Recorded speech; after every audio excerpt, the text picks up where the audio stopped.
boqol sano midkii jiray buuxsha aga buux sameeyay garmadooba aan baqin dhalintooy isbiirso warahmatullahi wabarakatuh asxaabta meel walba idin dunida ka joogtaan fiidiyonimo wanaagsan maalinimo wanaagsan xilli waliba iyo waqti waliba idinta kuna soo wada barnaamijkeeni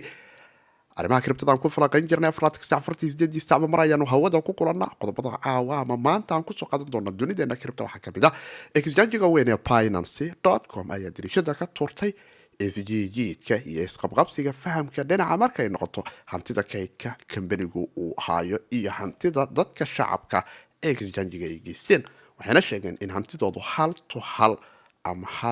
hal u dhiganta ay gacanta ku hayaan qodobo kalena oo ay soo saareen si gaar ah exchange-gu dadku ay faham uga haysteen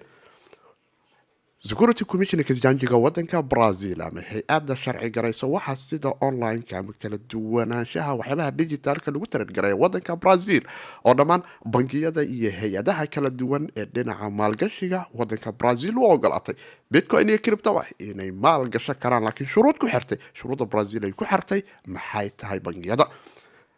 update aad u muhiima iyo teknolojiyad cusub oo dhinaca marka ay noqoto xafidida database-ka dhinaca Cardano blockchain-kiisa gaar ahaan update-diisan kala duwan midii ugu muhiimsanayd ayay mar kale Cardano teknolojiyad cusub ku soo kordhiyeen waxay soo kordhiyeen in systemkii Cardano SQL-ka database-ka xafidi jiray indexer-ka ahaa wax ka soo dhex raadin jiray lagu bedelo DB synchronization kaas oo kalifi karaya in wax weyn iska bedeli karaan isla markaana ay fududaynaysa waxba aad u fara badan dhinaca suuqada decentralized-ka inay quwad gaar ah lahaan karayaan dhinaca Cardano blockchain-ka like subscribe share adiga bani ma ka galina darbigii 10-kana waa muuqda miskiin ku idinahayo asxaabtiinana waa la wadaagi karaysaan qaybta hoos aragtidaada waa nagu reebi karaysa waxaan arki karaynaa marka qaabkeena wali inuu area iska joogo macquula 845 bilyan oo dollarka Mareykanka ayuuna maraya 16 calaamadayba noo noqotay 16 ilaa 900 waxay iska noqotay toddobaadkii jawi degan oo kripta ay ku jirta traders ay taagnaayeen waxa stable buu noqday mise xaalku waa si kale ana ugu bilaabo barnaamijkeena dhinaca markay noqoto falanqaynta iyo xogaha dhinaca xuraanta waxyaabaha la isla dhaxmarayo buuqa ayaa ka jira dhinaca markay noqoto fahamka exchange-yaasha iyo qaababka ay u kala shaqeeyaan inkastoo haddana taas ay jirto ayaa muhiim waxa ah bal exchange-ga Binance xaggee lacag ka soo gasha waxay caddeeyaan bayaan ay daabaceen in lacagta ayagu soo gashay faa'iido ahaan kambanigu laba qaab ee u kala timaado mid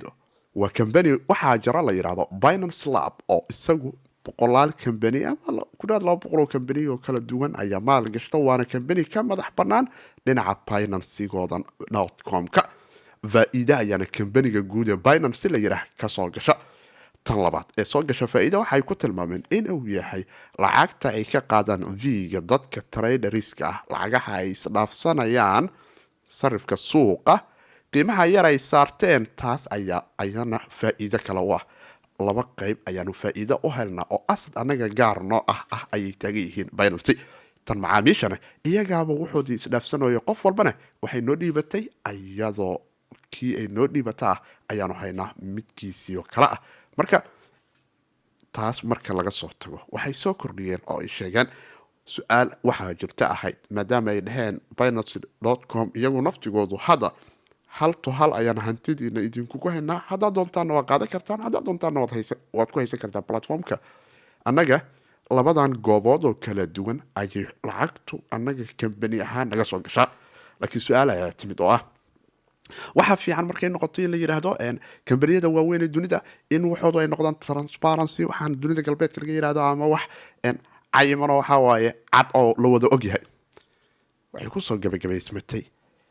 kambaniyada public trade-ka la yiraahdo ama kambaniyada suuqyada waaweyn ku listi garaysan ama kambani weyn oo la trade gareeya ayay shuruudiisu tahay in hantida dhabta ee ay gacanta ku hayaan in dadku ay yaqaaniin annagu waxaanu nahay kambani aanan ka mid ahayn kambaniyada suuqyada lagu trade gareeyo taas waxay noo horseeday inaan annaga shakhsiyan hantideenna aynan buugeeda cidna u furin xolaanu leenahay waaye mana doonayno mustaqbalka inaan suuqa imaano company Binance la yiraahdo suuq lagu tarangareynayo uu jiro dunidan crypto joognaa qof walba crypto coinkeedu waa haynaa wax la dhigma midda kalene anigu suuqa labadan company ayaanu haysanaa labadan faa'iido dhinaca trade-ka iyo dhinaca markay noqoto Binance Lab oo iyana jiha kale ah hadda rabto ICO-yadaas iyo jamaljaanadaas iyo waxyaaba ay maalgashtaan iyaga ku dawaqaan xilliyada qaar laakiin haddana waxay taagan yihiin leverage-keenu maaha mid kalifaya kambaniyadaasi inay usoo tallaabaan shuruudda dhinaca exchange-ga iyo hantideeda marka waxay kusoo gabagabeeyeen sharciyan markay noqoto in waxa aan gacanta ku hayno oo dhan cid walba akhriso hadda shirkad qaas ahaan nahay hadda xoolo qaasa markii dinka annaga company public ma usoo socdee xoolahay dhaqaaska maxaa u daba taagan tihiin wixiina ma oo suuqa yaala exchange.com Binance yaala haltu hala oo haynaa marka go-aanka idinkaa leh waa arrin macquula marka la fiiriyo sharciyan company-gu marka uu yahay company private ah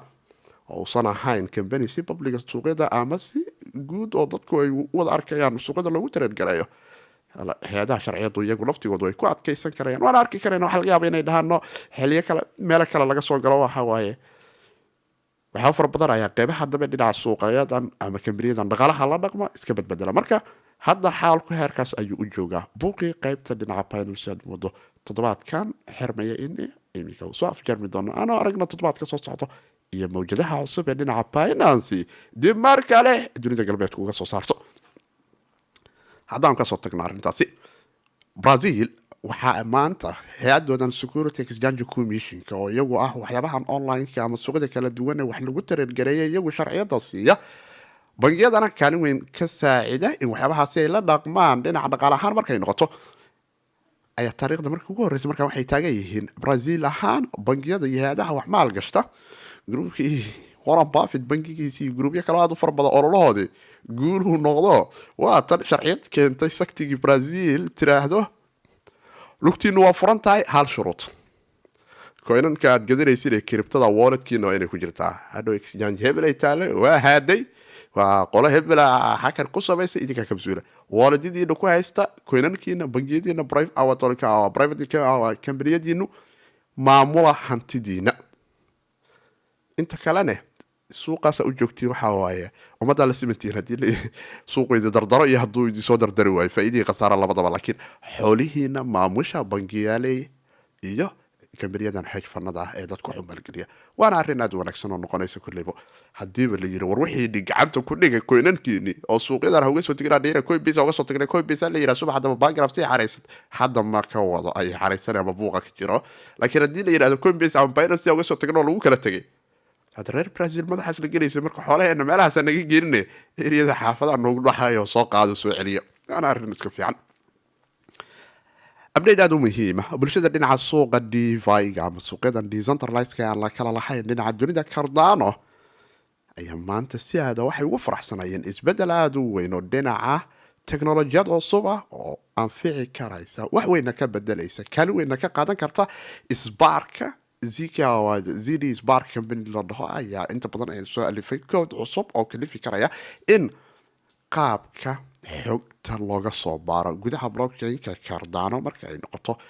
SQL kala duwan ayaa saacida block explorer-ha xogaha inuu ka dhax baaro yiraahdo block number hebel secondary hada kana raba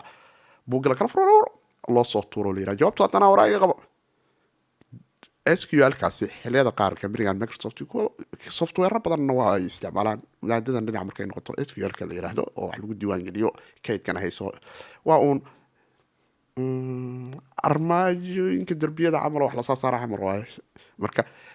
DB synchronization mid ah ayaa loo bedelayaa oo open source ah isla markaana aad awoodi karayso inaad kaalin weyn ka qaadato oo aad adigu awoodo inaad wax ku dul dhisto wax weydiiso aragto bal sida falcelinteedii xawaaraheedu ay u gaaraan taas waxay u kalifay marka suuqyadan dhinaca DeFi-ga aan dhaho decentralized-ka ah la kala lahayn exchange-yada kala duwan ee dhinaca Cardano blockchain-ku in asset kala duwan second xawaarahoodu dheerayo armaajada looga soo baari karayo jawaabo degdeg ah oo suuqa dhinaca aan la kala lahayn decentralized-yada awoodi karaysa xawaare dhinaca inay siiso arrintan oo hore kan protocolkan iyo dhisitaankiisa ay Cardano Catalyst projectigiisu uu maalgeliyey ayaa waxay noqonaysaa mustaqbal aad u wanaagsan oo maalgelintii ay bixiyeen bulshadii reer Cardano mira dhalkoodu iminka code iyo software open source ah GitHub repository-ga u yaala isla markaana kaalin weyn ka qaadanaysa inay saacido upgrade-ka Voltaire oo isaga naftigiisu kusoo kordhinaya xawaaraha dhinaca markay noqoto transactionada iyo isbedeladeeda oo isaguna albabada kusoo jira isla markaana rajadiisu aad ay u sarreyso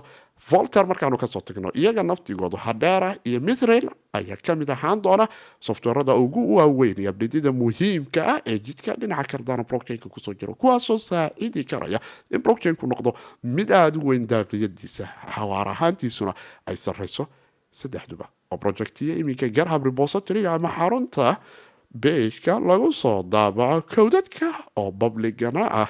aad kala socon karayso like subscribe share weli lacagna waaye darbigan 10,000 waa dhaqaaq ilaa asxaabi waxa waa dhaqaajiya adow ma santiin asxaab fara badan meel fiican ay geysay waxaan arki karaynaa in qiimaha suuqu waxooga toddobaadkan jawi kale noo bilaabanayo buuqii beenasi kastoo dhamaaday inkastoo buuqii fara badan ay jiraan